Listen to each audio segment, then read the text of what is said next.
नमस्कार दोस्तों, मैं विशाल वशिष्ठ आपका स्वागत करता हूं हमारे चैनल मोटिवेशनल गुरुजी पे। दोस्तों, आज मैं आपको मिलवाने वाला हूं पवन जी से। मेरे पीछे दोस्तों आप देख रहे हैं मोर हैं। मोर हमारे देश का राष्ट्रीय पक्षी है।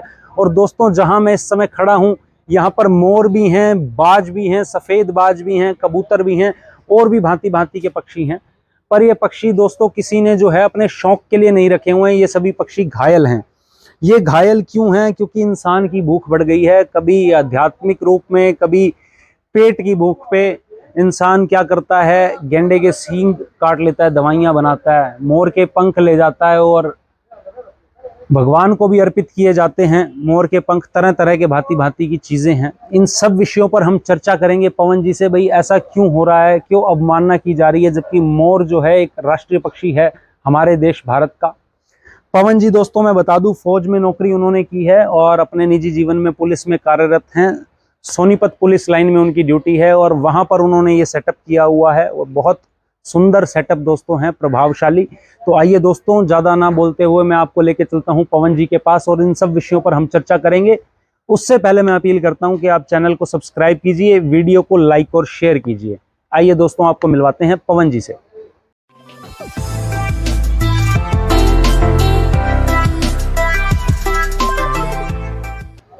तो दर्शकों, मेरे साथ मौजूद हैं पवन जी सोनीपत पुलिस लाइन से। सर नमस्कार। नमस्कार जी सभी को। सर सबसे पहले तो मैं आपको बधाई देता हूं। आप शुभकामनाओं के पात्र हैं। जो आप एक मुहिम चला रहे हैं पक्षियों के प्रति, और वो पक्षी जो हैं शौकिया तौर पे आपने नहीं रखे हुए, आप एक उपचार मदद उनकी जो कर रहे हैं। ये सर कहाँ से चीज़ आई बीइंग अ पुलिसमैन? ये मैं पहले हम पेड़ लगाने शुरू किए थे हमने। तो पेड़ लगाते लगाते हमारे को ये हुआ कि भी जैसे कई जगह देखा तो घायल पक्षी हमारे को मिलते थे, उनके लिए कोई सुरक्षित स्थान हमारे को कहीं दिखाई नहीं दिया। तो हमारे को ये हुआ कि भाई पक्षियों के लिए एक ऐसा सुरक्षित स्थान हो जहाँ घायल होने के बाद वो अपना आराम से रह करके, रिलैक्स रह करके उपचार ले सके और वहाँ उनको हर प्रकार की सुविधा मिल सके। तो इस उद्देश्य के लिए पक्षी विहार बनाया। पवन जी मैं देख रहा हूँ मोर हैं, बाज हैं, तो इनको मेंटेन करना, क्या आपस में कभी लड़ भी पड़ते हैं ये, या पहचान हो जाती है, इनको मित्रता पक्षियों में देखने को मिलती है? किस तरह का माहौल रहता है? यहाँ आके लगभग सभी पक्षी आपस में घुल मिल जाते हैं, क्योंकि सब असमर्थ हो जाते हैं। जो उनकी प्रकृति ने जिम्मेवारी लगाई है वो उस कार्य को करने में असमर्थ हो जाते हैं। किसी की पंख कट जाती है, किसी का पैर कट जाता है, चाइनीज मांझे की वजह से ये सब ज्यादातर होता है। किसी को बिजली की शॉर्ट की वजह से दिक्कत हो जाती है। तो उसको अपने उस पे जैसे दूसरे पक्षी पे अटैक करने की बजाय वो अपने स्वास्थ्य पर ही ध्यान देते हैं। तो यहाँ सभी इकट्ठे ही रह जाते हैं। सर मोर हमारे देश का राष्ट्रीय पक्षी भी है, तो ये भी एक बहुत अच्छी चीज़ है जो मुहिम आप चला रहे हैं।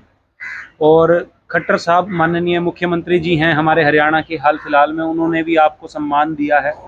हुड्डा साहब से भी आपकी मुलाकात हुई है। तो सर कोई विशेषकर ऐसी मुलाकात हुई थी या एक सम्मान समारोह सिर्फ था? ये हमारी मुलाकात, उसको मैं सम्मान समारोह कह लो या हमारी जो मुलाकातें हुई हैं ज्यादातर वृक्षारोपण के समय पे ही हुई हैं। एक वृक्षारोपण हमने सीएम साहब से यहाँ सोनीपत पुलिस लाइन में जब वो उनका ध्वजारोहण के लिए आए थे तो तब करवाया था। और एक हमने ऑक्सीजन बाग लगाया था खुदन समसपुर में, तो वहाँ हमारी सीएम साहब के साथ वो हुई थी। और एक बार हमारे को देवेंद्र को और हमारे को सीएम साहब ने अपने आवास पे बुलाया था, जहाँ हमने वहाँ पीपल का पौधा उनको भेंट किया था और वहाँ उन्होंने अपने हाथ से उसको लगाया था। तो दोस्तों, देवेंद्र जी जिनका पवन जी नाम ले रहे हैं, देवेंद्र सूरा जी, ट्री मैन ऑफ हरियाणा उन्हें कहा जाता है। उनका वीडियो का लिंक डिस्क्रिप्शन बॉक्स में मैं डाल दूंगा, आप देख सकते हैं। तो सर क्या वो प्रेरणा का एक था देवेंद्र जी से? ये बिल्कुल कहूँगा, देवेंद्र मेरा छोटा भाई है, लेकिन मैंने ये पौधारोपण की पेड़ की जो प्रेरणा मिली उसी से ज्यादा मिली। कुछ हमारे पारिवारिक भी मैं कहूँगा कि परिवार में भी सेवा भाव हमारे में रहा। जैसे दादाजी थे वो चिड़ियाओं को रोटी डालते थे, तो दादी थी वो जैसे बैठकों में पानी भरना, सबको पानी पिलाना, आए को भोजन कराना। और माताजी और पिताजी, जैसे पिताजी ने अपनी ईमानदारी से सर्विस की और सेवा भाव में, जैसे एक बैठक अपने हमारे घर में थी, तो उस बैठक से भी हमारे को सीखा कि भी अपने लिए जीवन न जी के दूसरों के लिए जो जीवन जीने का आनंद है उसमें जो खुशी मिलती है वो वैसे नहीं मिल सकती। तो दोस्तों, यही मैसेज हम हमेशा देते आए हैं कि दूसरों के लिए कुछ करना है, अपना स्वार्थ सिद्ध करने के लिए नहीं, बल्कि उद्देश्य उसकी सहायता या उसकी मदद करना एक होना चाहिए। और चैरिटी बिगिंस एट होम वाली जो चीज़ आप बता रहे हैं पवन जी, कि दादाजी काम करते थे, पिताजी करते थे, तो मैं भी कर रहा हूँ और दूसरे से भी प्रेरणा ली। तो जैसा आप कर्म करेंगे आगे बच्चों को भी वही शिक्षा दे के जाएंगे। कर्म ही दोस्तों जीवन में रह जाता है, बाकी सब चला जाता है। और कोई भी चीज़ जो है दोस्तों साथ लेके व्यक्ति नहीं जाता, सिर्फ अपने कर्म छोड़ के जाता है। और कुछ भी, और कुछ जो भी सर है लालची प्रॉपर्टी चीजें होती हैं, बिल्कुल बिल्कुल। लेकिन एक जो काम आप कर रहे हो ऐसी दिशा निर्देश युवा पीढ़ी को ये मिले। विशाल जी, मैं जैसे ना एक बचपन की आपको बताता हूँ। जैसे मेरा जो लालन पालन हुआ है जी वो मेरे चाचा जी के हाथों से हुआ है। पिताजी ने नहीं मेरा लालन पालन। पिताजी जैसे पहले बुजुर्गों का क्या होता था कि भाई वो अपने खुद के बच्चे को गोद में नहीं उठाते थे। तो मेरा जो लालन पालन हुआ वो मेरे चाचा जी की उसमें देख रेख में हुआ है। और उनका जो व्यक्तित्व है वो बड़ा ही, ये कहूंगा कि मैं, प्रेरणादायक है कि उन्होंने बैंक में सर्विस करते हुए कभी रिश्वत नहीं ली। कभी मैंने उनको बचपन से देखा कि अपनी जेब में हाथ डालना और अपने से आप से खिला के खुश होना। तो मेरे को उनका प्रभाव जैसे बहुत ज्यादा मेरे पर है। जी। तो सर प्रभाव तो आप भी डाल रहे हैं, और मैं कहता हूँ हर व्यक्ति को ये संदेश लेना चाहिए। किसी लाचार की आप मदद कर रहे हैं। जितने भी पंछी मैं यहाँ देख रहा हूँ, बाज हैं, सफेद बाज भी एक है। और दोस्तों एक मैसेज और मैं देना चाहूंगा वीडियो के माध्यम से। गिद्ध आपने सुने होंगे, एक क्लीनर का काम सर, नेचुरल बिल्कुल क्लीनर उनको बोला जाता है। 99.9% तक सर कहा जा रहा है हाँ, कि लुप्त हो गए लुप्त हैं, हो गए। गिद्ध रहे नहीं। सफेद, ये जो सफेद बाज है ये भी लुप्त होती प्रजाति है। जी। तो इनका आप सहयोग कर रहे हैं, ये सर इनके कारण क्या हैं, क्या चीजें जो हैं आपको लगता है कि लोगों को मानवता के अंदर सुधार आना चाहिए कि ये प्रजातियां बच जाएं? क्या एनवायरमेंटल चेंजेस, गाड़ियां बढ़ गई, टावर ज्यादा हो गए, ये चीजें हैं कि हमने टेक्नोलॉजी तो सर पकड़ी है, पर उसके लेकिन साइड ये इफेक्ट हैं। ये साइड इफेक्ट उसके कहूंगा मैं। जैसे हमारे जो पक्षी हैं ये हमारे पर्यावरण को शुद्ध रखने में बहुत बड़े सहयोगी हैं। तो जैसे ये किसी, मतलब कोई गंदगी है उसको साफ करना, उसको एक प्रकृति का एक नियम बना हुआ था, उस प्रकृति के चक्कर को हमने खत्म कर दिया। ज्यादा उसमें अपने चकाचौंध में घुस के लगा लो भाई। जैसे ज्यादा विज्ञान ने जो तरक्की की, तो विज्ञान की तरक्की से हमेशा प्रकृति का पतन होता है। देखो मैं ये भी नहीं कहूंगा कि विज्ञान जरूरी है, लेकिन विज्ञान भी जरूरी है, लेकिन उसके साथ हमें इन जीवों का भी ध्यान रखना जरूरी है। ये बेसिक्स हैं सर, ये प्रायोरिटी हैं। देखिए दोस्तों, पेड़ नहीं होंगे ऑक्सीजन नहीं होगी, ऑक्सीजन नहीं होगी तो सर्वाइवल ही नहीं होगा। टेक्नोलॉजी बहुत अच्छी चीज है, हम टेक्नोलॉजी का इस्तेमाल करके ही अपने विचार जो हैं आप तक पहुंचा रहे हैं। बिल्कुल सर, लेकिन बेसिक्स बहुत जरूरी हैं। अगर बेसिक्स खत्म हो जाएंगे तो फिर उन इमारतों का तो सर कुछ नहीं हो सकता, कोई फायदा जिनकी नींव मजबूत ना। मैंने एक वीडियो डाली थी कि मैंने देखा था कि दीवार में पीपल और बड़ उगे हुए थे। तो मैंने ये वीडियो इसीलिए डाला था कि भाई प्रकृति, हम सोच रहे हैं कि प्रकृति को हम वो कर देंगे, वो तो अपने रूप में वापस आ जाएगी, लेकिन हम चले जाएंगे। जी। हम ये जो जितनी भी जो कार्रवाई है, जितनी भी हम ज्यादा उसमें घुस रहे हैं, तो वो अपना ही नुकसान कर रहे हैं। तो दोस्तों ये बात तो हमने करी कि सर क्या चीज ऐसी कर रहे हैं जो प्रभावशाली है, मोटिवेटिंग है। अपने जीवन के समय चक्र में 24 घंटे जो सबके पास है उसी में से समय निकाल के सब काम कर रहे हैं। तो मैं थोड़ी डिटेल में और सर जाऊंगा कि पुलिस में आप हैं, आपका एक पद भी है, वो काम भी आप करते हो, तो कैसे मैनेजमेंट ये शेड्यूल आप करते हो? ये मैं अपने अधिकारी और पुलिस विभाग के साथियों की का धन्यवाद करूंगा इसके लिए, जो मेरे को जैसे जैसे मैं ड्यूटी चाहिए वो लगा रखी है। और मैं उस ड्यूटी में भी एक सेवा भाव जोड़ रखा है। जैसे मेरे पास सम्मन और वारंट है, तो मेरे पास पंजाब, जम्मू कश्मीर, सिरसा और फतेहाबाद का एरिया जो मेरे को की जिम्मेवारी लगाई गई है। तो वो जहाँ से वो बंदे जो आते हैं वो उनके लिए ठहरने का प्रबंध है। रात वगैरह को आए तो बस स्टैंड से या स्टेशन से लेके आना, उनके खाने का प्रबंध है। और अगर समय होता तो उनके साथ कोर्ट में जाके जल्दी निपटारा करके वापस उनको ट्रेन या बस में बिठाना, जिससे ये संदेश जाएगा कि हरियाणा पुलिस और हरियाणा के आदमी अच्छे हैं। हमारे एक छोटे से कार्य से हमारे प्रदेश और हमारे विभाग की छवि सुधरती है। तो उसी में से जैसे शनिवार, एतवार या सुबह शाम जो भी समय मिलता है, वो मैं सारा समय, जितना भी, चाहे मेरे पास 10 मिनट है तो वो 10 मिनट यहीं लगाता हूँ। अब सर कुछ लोग ऐसे भी होते हैं जो नेगेटिव विचार के होते हैं, समाज में भांति भांति के लोग हैं, तो आरोप प्रत्यारोप भी लगते रहते हैं। तो उसमें ये है सर, जो आदमी भलाई कर रहा होता है उस पर ज्यादा होती हैं ये चीजें। जो कोई ऐसा काम कर रहा है, मुझे लगता है हजारों में से कोई एक व्यक्ति होता है जो इस तरह की चीजें चुनता है। तो सर उसमें ये आता है कि फंडिंग आ रही है जी, इसको कहीं से सरकार ने मुहैया करा रखा है, इसका कॉन्सेप्ट नहीं है, ये अपना नाम कर रहा है, उन चीजों पर आप क्या कहते हो? मेरे सामने भी ये बहुत सी बातें आई हैं, जैसे ना स्टार्टिंग में किया तो घर वालों को कहना कि इसका दिमाग चल गया, ये है, फिर धीरे धीरे कहने लगे कि ये पेड़ बेचता है, ये पेड़ बेचेगा, ये लकड़ी बेचता है, कभी कुछ, तो लेकिन वो भी एक प्रेरणा का ही काम कहूंगा मैं, कि प्रेरणा ही देते हैं कि भी लोगों की कहाँ कहाँ मानसिकता है। और मैं एक विशाल भाई ये सोचता हूँ कि पृथ्वी की, प्रकृति की जो भी संरचना है वो आवश्यक है। कोई भी प्रकृति में ऐसी चीज नहीं है जो आवश्यक नहीं है। प्रकृति ने एक अपना सिस्टम बना रखा है, तो वो मैं उन लोगों को भी जरूरी समझता हूँ। अगर मैं ये भी कई बार सोचता हूँ, अगर हम सभी एक रास्ते पे चलेंगे तो उस रास्ते पे बहुत ज्यादा भीड़ हो जाएगी। तो सबके अलग अलग रास्ते परमात्मा ने, प्रकृति ने इसीलिए बनाए। तो दोस्तों ये एक बेसिक चीज है, जब आप दुनिया से अलग होके चलेंगे ना तो इल्जाम लगेंगे, और ये सर नियम है। नियम है। क्योंकि जब आप भीड़ से अलग होंगे ना तो आपको मूर्ख कहा जाएगा, आपको बेवकूफ कहा जाएगा, भाई ये क्यों कर रहा है। बिल्कुल बिल्कुल।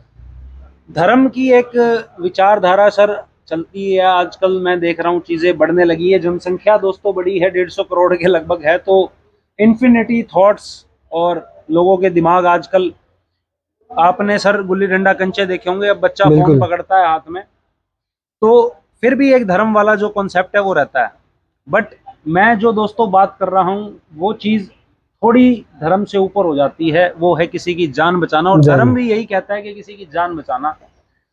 तो ब्लड डोनेशन और ये धर्म का संपर्क सर बनता है क्या आपस में? नहीं, धर्म और ब्लड डोनेशन तो कहीं भी नहीं बनते, क्योंकि ब्लड तो हमारा किसी का आज तक हमने ये नहीं पता लगा कि ब्लड से ये पता लग गया कि ये हिंदू है या मुस्लिम है। आपने कितनी बार डोनेट करा है? मैं कम से कम 35 बार डोनेट कर चुका हूँ। मैं 2003 से स्टार्टिंग में डोनेट करना शुरू किया था। तो दोस्तों ये बात मैं बताना चाह रहा था। और सर जो मैंने पहले पूछा आपसे कि धर्म क्या है, तो वो आप बताइए अब इसके बाद। क्या यही सबसे बड़ा धर्म है? लोगों के लिए मैसेज मैं देना चाहता हूँ सर। मैं सबसे बड़ा धर्म इंसानियत को मानता हूँ। और मैंने आज तक बचपन से ही मैंने देखा है, हमारे घर में भी कभी जाति पाति का भेदभाव या धार्मिक भेदभाव नहीं रहा।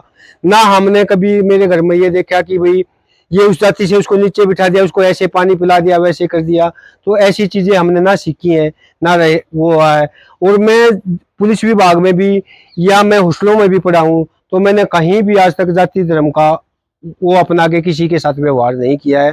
और मैं इसके लिए जैसे आर्य समाज की विचारधारा को से प्रभावित हूँ। मैं अंधविश्वास से लोगों को बचाने की भी कोशिश करता हूँ और समझाता भी हूँ।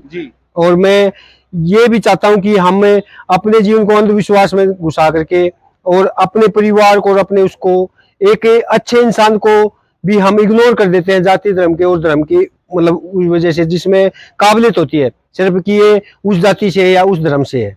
इस वजह से भी मैंने कई बार ये अनुभव किया है, देखा भी है कि भाई वो बंदे में काबिलियत है लेकिन उसको जाति धर्म की वजह से उसको इग्नोर कर दिया गया, जो मेरे बड़े दिल में ठेस पहुंची। कई बार ऐसा हुआ है। अब सर कुछ लोग इसमें ये भी कहते हैं जाति धर्म में भाई कोटा भी है और ये डिबेटेबल हो जाएगा, तो मैं आप क्या कहना चाहोगे? वो देखो सरकार की एक पॉलिसी है, सरकार का भी वो मैं कहूंगा जैसे उस समय जो आवश्यकताएं थी तो वो थी भी जो नीचे वाले वर्ग को ऊपर उठाने की, लेकिन अभी ये वोटिंग का सिस्टम हो गया तो इस बात में जैसे मैं पुलिस विभाग में हूँ, ज्यादा इन बातों पर चर्चा करना मेरा उचित भी नहीं है। डिबेटेबल है सर, मैं कह रहा हूँ क्योंकि राजनीति जैसा आपने कहा तो वो कहीं ना कहीं है। पर दोस्तों इन सब चीजों से ऊपर उठ के जो एक सेवा भाव है वो मनुष्य के जीवन में जरूर होना चाहिए। उससे झलकता है इंसान का चरित्र, करैक्टर, जो वो काम कर रहा है, समाज में आपकी इमेज बनती है। दोस्तों मैं वीडियो के माध्यम से एक अपील करना चाहूंगा कि अपने जीवन में एक पेड़ आप जरूर लगाएं।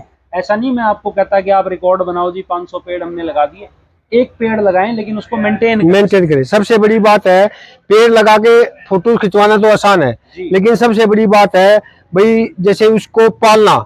जैसे हमें बच्चे पैदा करने से बाप नहीं बनते, जब तक हम उसके दायित्व को पूरा नहीं करते, उसका संरक्षण पूरा नहीं दे पाते, तो उसका जब तक कोई फायदा ही नहीं है। तो दोस्तों यही चीज मैं स्टार्टिंग में आपको कह रहा था कि चैरिटी बिगिंस एट होम है। जैसा सर ने कहा कि बच्चा पैदा कर देने से बाप नहीं बन जाता कोई, उसकी जिम्मेवारी निभाना। आप शराब पिए जा रहे हो, घर में धूम्रपान आप कर रहे हो, बच्चों पर वो इफेक्ट पड़ेगा, 101% पड़ेगा। आपका उससे बिहेव कैसा है, तो वो फैमिली प्लानिंग जो चीजें कहते हैं ना भाई, फैमिली प्लानिंग से बच्चे नहीं करते हैं लोग 4-4, 5-5 साल, बट कर लेते हैं तो फिर संस्कार विकसित नहीं होते हैं। वृद्ध आश्रम मैं समझता हूँ सर इसीलिए बने हुए हैं। अब मैं विशाल भाई, जैसे ना आपने कहा संस्कार, मैं इस ज्यादा बच्चे पैदा होने से भी संस्कार की ये कोई कमी नहीं आती।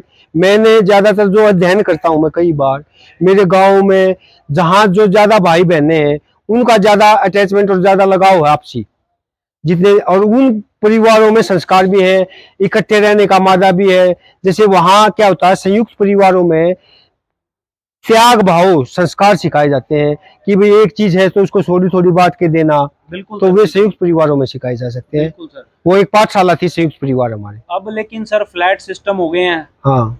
गांव उस हिसाब के रहे नहीं, तो चीजों में क्या बदलाव देखने को मिलता है? आपका बचपन और आज आपके बच्चे का बचपन, कोई फर्क देखते हैं आप? अभी मैं ज्यादातर जो मैंने अध्ययन किया है, मैं देखता हूँ हमारे समाज में, जैसे जिनको हम कहते हैं ना कि हमारा ब्लड रिलेशन, वे रिश्ते लगभग खत्म हो चुके हैं।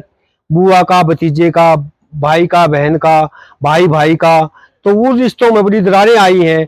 तो ये मैं इसे पैसे के जो आजकल हमें अपने आप को सब सुविधाओं से लेस करना चाह रहे हैं ना, तो ये उसी की वजह है कि भाई पैसा ही सर्वोपरि हमने मान लिया है, रिश्तों को हम खत्म करते जा रहे हैं।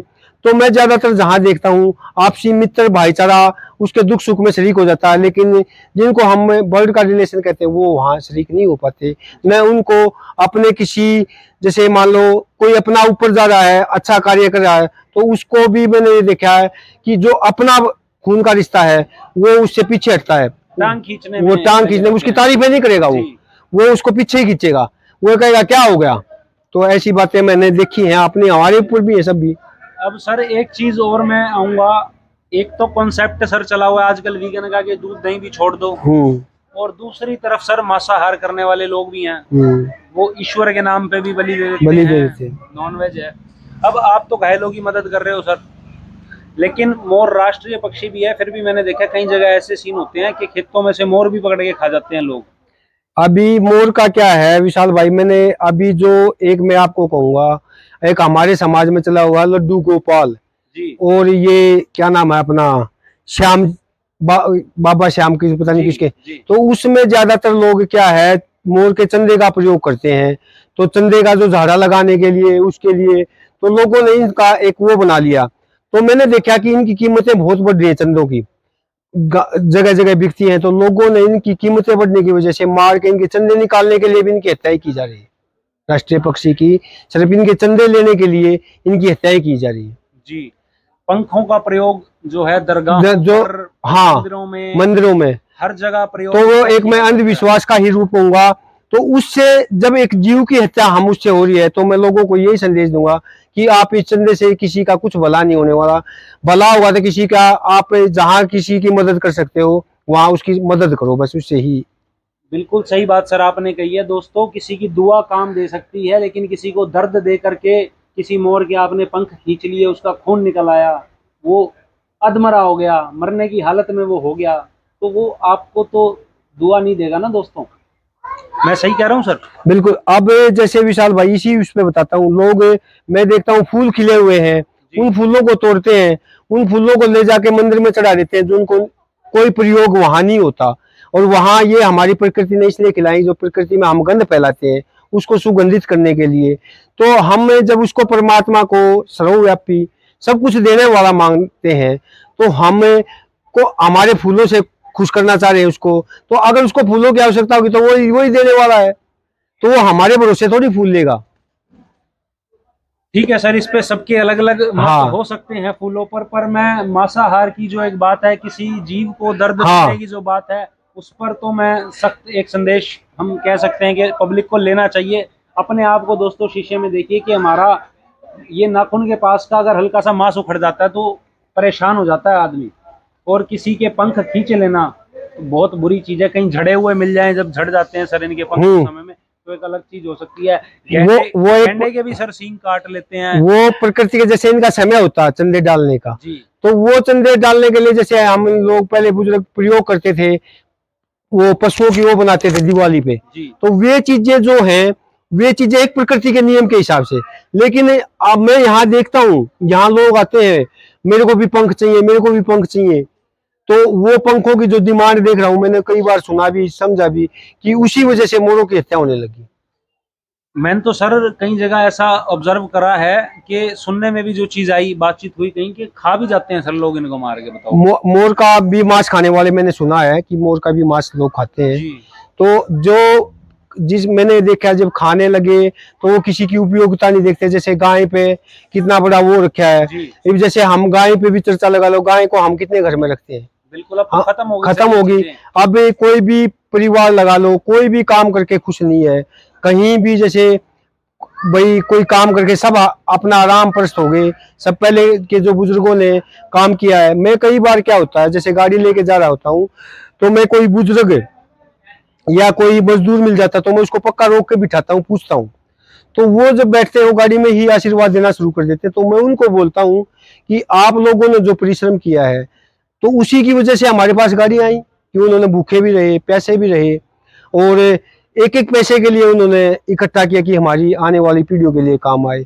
तो ये चीजें अब जो हमारी अगली पीढ़ी आ रही है, अब वो काम करके खुश नहीं है, जो कि हमारे पतन का कारण बनेगी 100%। हमारे बच्चे एसी में रह रहे हैं, जब वो कठिन परिश्रम नहीं कर पाएंगे तो कैसे हमारा।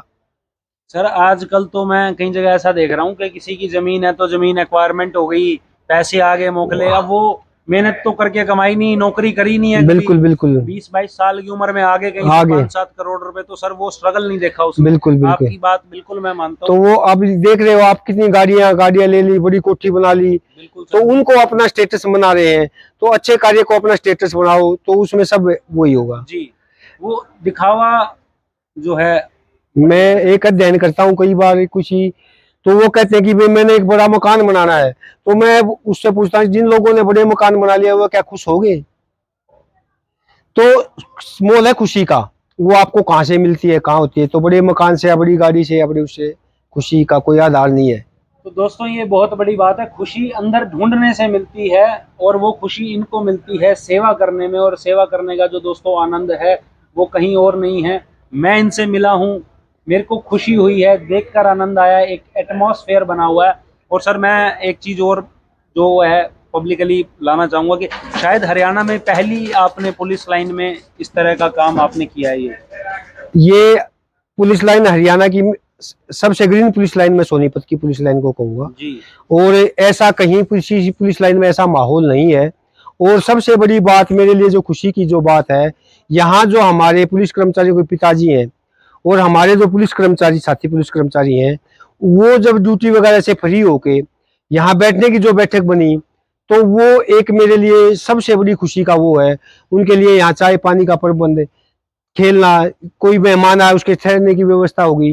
तो वो जब वो बैठते हैं यहाँ होते हैं, जब उनके चेहरे पर जो खुशी होती है तो मेरे उससे खून बढ़ता है। और मैं उन खुशी को मतलब शब्दों में बयान नहीं कर सकता। बेटे पे सर क्या इफेक्ट पड़ता है, जैसे वो देखता होगा आपको, बातचीत होती होगी, तो क्या उसके अंदर भी ये चीजें हैं कि पिताजी आगे मैंने भी इस तरह की चीजें करनी है? अभी जैसे बेटे पे है ये प्रभाव, जैसे वो 10वीं क्लास में ही बेटा पढ़ता है और वो आता है, मदद भी करता है। वो छोटे बचपन से उसके फोटो है मेरे साथ पेड़ लगाने के, यहाँ काम करने के। तो जैसे क्या होता है, औरत में होती है दूसरों को देख के थोड़ा सा, तो उसकी मम्मी जैसे बोलती है कि भाई सारा परिवार ऐसा काम करेगा। तो मैं उसको बच्चों को यही शिक्षा में देता हूँ विशाल भाई, पैसे छापने की मशीन नहीं बनना, एक अच्छे इंसान बनना है। कभी जो पैसे छापने की मशीन बन गया उसकी इंसानियत खत्म हो जाएगी, कि उसको पैसे से बहुत ही मतलब हो। बहुत सुंदर संदेश जो है सर आप दे रहे हो, और मैं समझता हूँ सबको ये चीजें जो हैं अपने जीवन में अमल में लानी चाहिए। सर्वज्ञ और संपूर्ण दोस्तों कोई नहीं होता, लेकिन बहुत सारी कमियां होना भी एक गलत चीज है। कमियां हर किसी में होती हैं, पर सारी हमारे में ना हो, कुछ अच्छाइयां भी हों। अच्छा है। कोई एक से दो चीजें हम जीवन में अच्छी पकड़ के चले, हम कर रहे हैं, ज्यादा नहीं।